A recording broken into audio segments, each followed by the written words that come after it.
नमस्कार, मी आहे काजल। नागपूर शहरातील ताज्या व महत्त्वाच्या बातम्यांसह नागपूर समय मराठी बुलेटिनमध्ये आपले स्वागत। चला तर मग वेळ न घालवता सुरुवात करूया आजच्या ठळक बातम्यांना। नागपूरच्या वाडोळा पोलीस ठाणे हद्दीत सुरू असलेल्या जुगार अड्ड्यावर गुन्हे शाखा युनिट 5 ने कारवाई करत 9 जुगाऱ्यांना अटक केली। आरोपींकडून 32,045 रुपये रोख, ताशाचे पत्ते, मोबाईल आणि वाहनासह एकूण 22,37,000 रुपयांचा मुद्देमाल जप्त करण्यात आला आहे। आरोपी पैसे लावून जुगार खेळताना आढळून आले असून पुढील कारवाईसाठी त्यांना वाडोळा पोलिसांच्या ताब्यात देण्यात आले आहे। नागपुरात पुरामुळे बाधित झालेल्या नागरिकांना लवकरात लवकर मदत देण्याची प्रक्रिया वेगाने सुरू करण्यात आली। महसूल मंत्री चंद्रशेखर बावनकुळे यांनी माध्यमांशी बोलताना सांगितले की महानगरपालिका आणि जिल्हा प्रशासनाच्या वतीने नुकसानाची पंचनामे पूर्ण करण्यात आले असून एनडीआरएफच्या निकषानुसार नुकसान भरपाईची कारवाई करण्यात येणार आहे।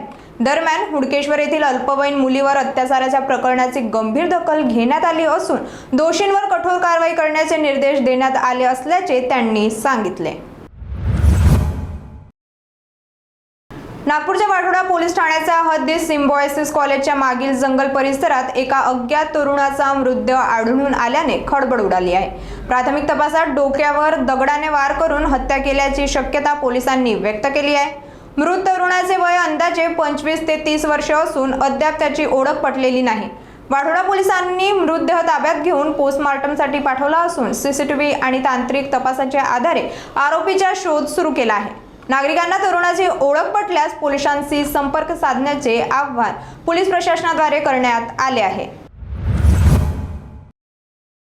नागपूरच्या सकरदरा पोलीस ठाणे हद्दीत बाबा ताजुद्दीन उर्स दरम्यान झालेल्या चाकू हल्ला प्रकरणात पोलिसांना मोठे यश मिळाले आहे। फरार असलेला अब्दुल तोहिद खान फिरोज खान आणि एफाज उर्फ भुरी आशिफ खान या 2 आरोपींना पोलिसांनी अटक केली आहे। दोन्ही आरोपींना न्यायालयात हजर केले असत त्यांना 8 ऑगस्ट पर्यंत पोलीस कोठडी सुनावण्यात आली आहे। पोलिसांच्या तपासानुसार वाद सोडवण्यासाठी गेलेल्या तरुणावर आरोपींनी चाकूने हल्ला केला होता। तांत्रिक तपास आणि गोपनीय माहितीच्या आधारे ही कारवाई करण्यात आली। या प्रकरणात आणखी 2 आरोपी फरार असून त्यांचा शोध सुरू आहे।